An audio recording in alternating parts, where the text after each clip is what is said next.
Hello, my name is Jonathan Miller. I'm the director of the Functional and Restorative Neurosurgery Center at University Hospital's Case Medical Center and Case Western Reserve University School of Medicine.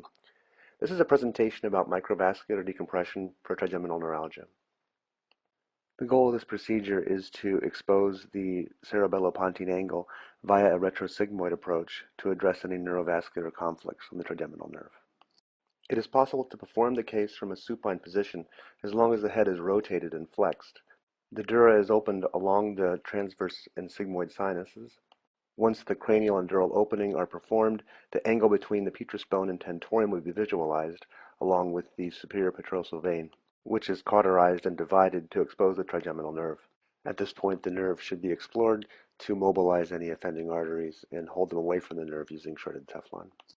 The patient in this case is a 68-year-old man with a 7-year history of type 1A trigeminal neuralgia affecting the right side of the face in the second and third distribution.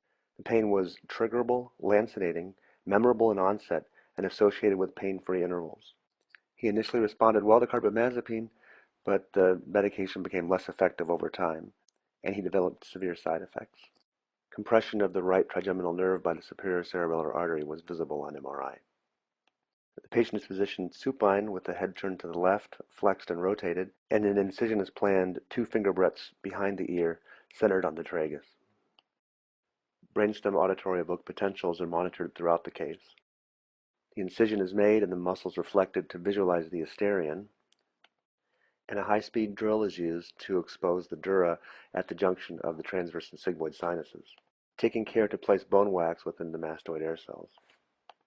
The dura is opened along the sinuses, and a cottonoid patty is gently advanced into the cistern to allow cerebrospinal fluid to escape, which facilitates relaxation of the brain.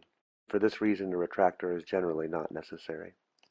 Gentle retraction of the cerebellum will reveal the petrosal vein, which is cauterized and then sharply dissected, and this will allow wide exposure of the trigeminal nerve for exploration and decompression. The root entry zone is thoroughly explored for any signs of arterial compression. In this case, we see the branch of the superior cerebellar artery lying within the axilla of the root entry zone. Meticulous dissection of the arachnoid is necessary for full exploration and to allow mobilization of the artery.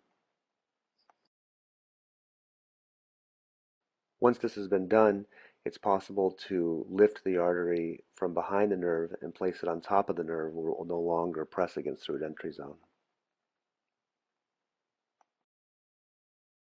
A thorough exploration is performed to verify that there are no other points of contact. Small veins that are compressing the nerve can generally be sacrificed safely, but arteries should be preserved.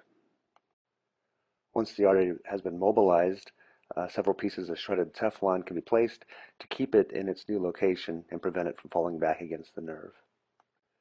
Generally, the Teflon can be placed initially using a micro bayonet and then manipulated into position using dissecting tools. The shredded Teflon serves the purpose of holding the artery in its new location relative to the nerve. Additional pieces of shredded Teflon can be added as necessary to ensure that the artery and the nerve are held away from each other.